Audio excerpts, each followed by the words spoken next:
প্রিয় ভাই বোনেরা, বাংলাদেশ একটি সম্ভাবনাময় দেশ, শুধু প্রয়োজন সঠিকভাবে পরিচালনা করা। আসুন, এই কাজ বিএনপি করে দেখিয়েছে অতীতে।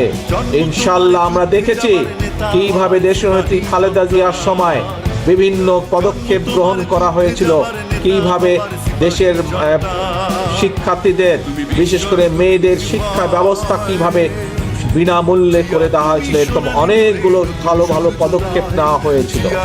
ভাই বোনেরা, আসুন, আজ দেশের মানুষ আপনাদের দিকে, আজকে দেশের মানুষ তাকিয়ে আছে। দেশের মানুষ আজ বিএনপির দিকে তাকিয়ে আছে। দেশের অধিকাংশ মানুষ যে বিএনপি দেশকে সঠিকভাবে পরিচালনা করবে।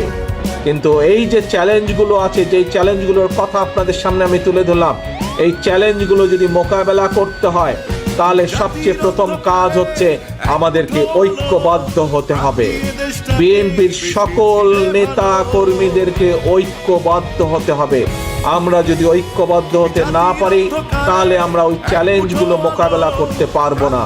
জনগণের আস্থা এবং জনগণের বিশ্বাস আমাদের উপরে আছে, কিন্তু এই বিশ্বাস এবং আস্থা ধরে রাখার দায়িত্ব কিন্তু জনগণের না। এই বিশ্বাস এবং আস্থা ধরে রাখার দায়িত্ব কার? আমাদের সকলের। আমরা যারা বিএনপি করি, জনগণ যাতে আমাদের উপরে আস্থা রাখে, জনগণ যাতে আমাদের উপরে বিশ্বাস রাখে, সে আস্থা এবং বিশ্বাস ধরে রাখার দায়িত্ব কার? কি ভাই, কার এই দায়িত্ব বলেন দেখে? কে? শুনতে পাই না, আমি অনেক দূরে, হাত তুললে আমি দেখতে বুঝতে পারবো যে কার। আপনারা বলছেন কি আপনাদের?